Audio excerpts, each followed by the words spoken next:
Shalom saudaraku yang dikasihi Tuhan. Kita berjumpa lagi di dalam Renungan Harian GKI Sangkrah. Tepat pada hari ini, hari Rabu tanggal 7 Agustus 2024. Mari saudara, dimanapun saat ini saudara berada, mari kita datang memohon bimbingan dan hikmat dari Allah. Mari kita berdoa. Kami mengucap syukur untuk berkat-berkat yang Tuhan terus perbaharui di dalam kehidupan kami. Oleh karena berkat dan kasih-Mu lah, kami terus dimampukan untuk menjalani hidup ini.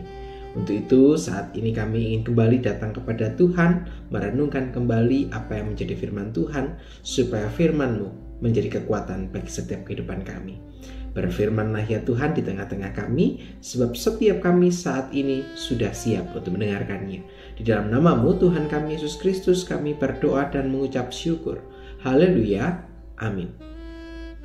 Saudaraku yang dikasihi Tuhan, hati menjadi satu bagian penting yang harus kita miliki di dalam kehidupan kita. Sebab hati itu akan mendorong setiap kita untuk kemudian melakukan banyak sekali gerakan. Contohnya, ketika kita melihat ada orang yang mengalami kesusahan, melihat orang yang butuh pertolongan, tetapi ketika tidak ada hati untuk kemudian memberikan perhatian kepada orang-orang itu, maka ketika kita melihat mereka, maka kita tidak akan merespon apapun. Sebab hati kita tidak mendorong kita untuk berperan bagi kehidupan mereka.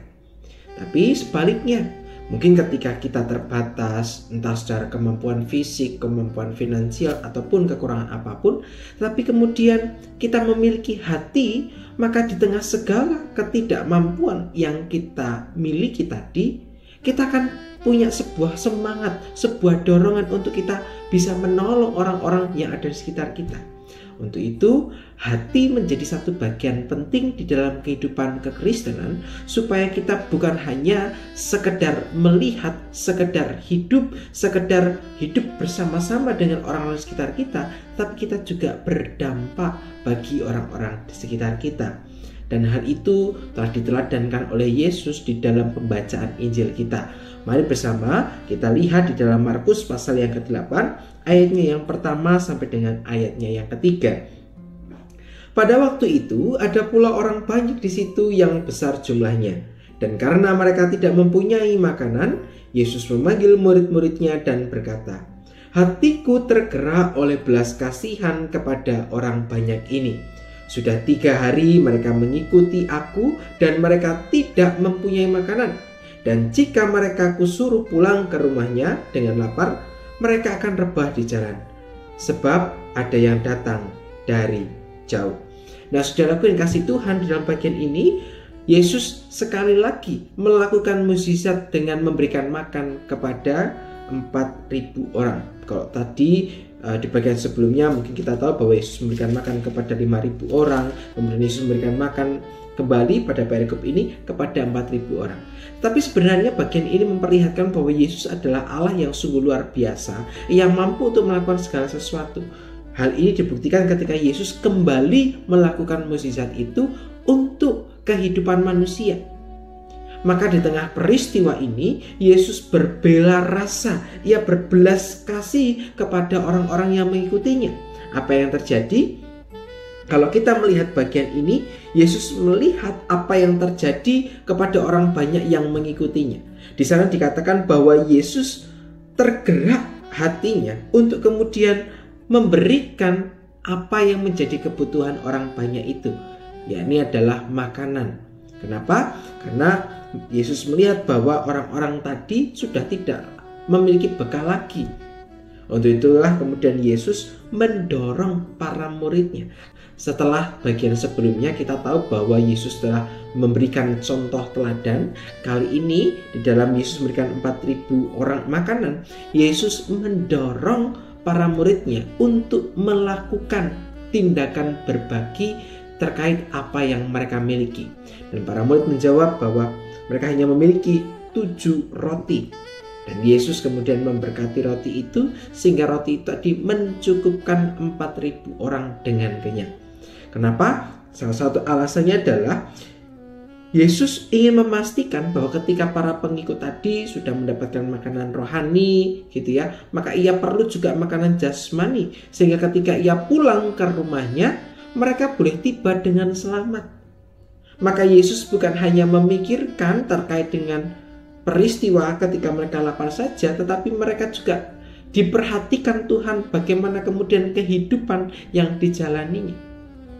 Maka firman hari ini mengajak kepada setiap kita untuk belajar satu hal. Bagaimana kita diundang oleh Bapa untuk memiliki hati seperti Kristus. Di mana Yesus menunjukkan belas kasihan, bela rasanya kepada umat manusia. Dan pada bagian selanjutnya, Yesus juga mendorong para muridnya untuk terlibat.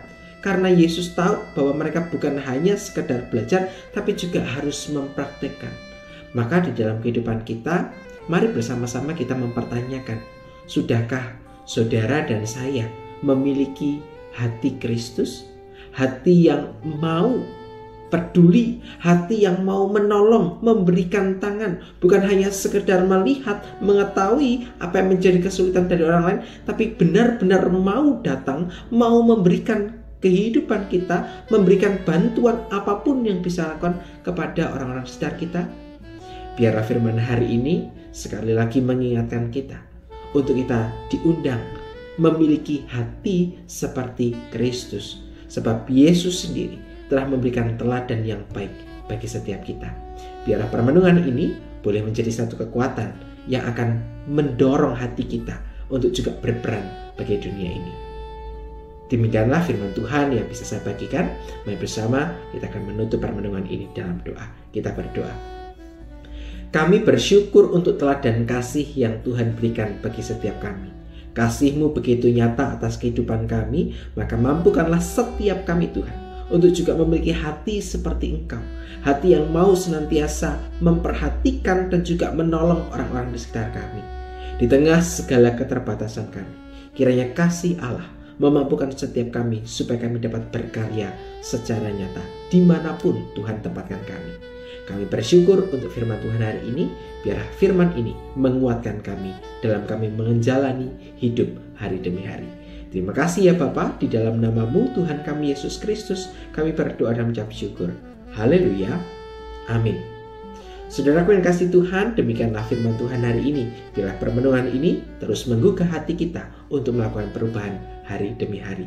Selamat melanjutkan kegiatan, selamat berjalan bersama dengan Tuhan. Tuhan memberkati kita semua. Sampai jumpa.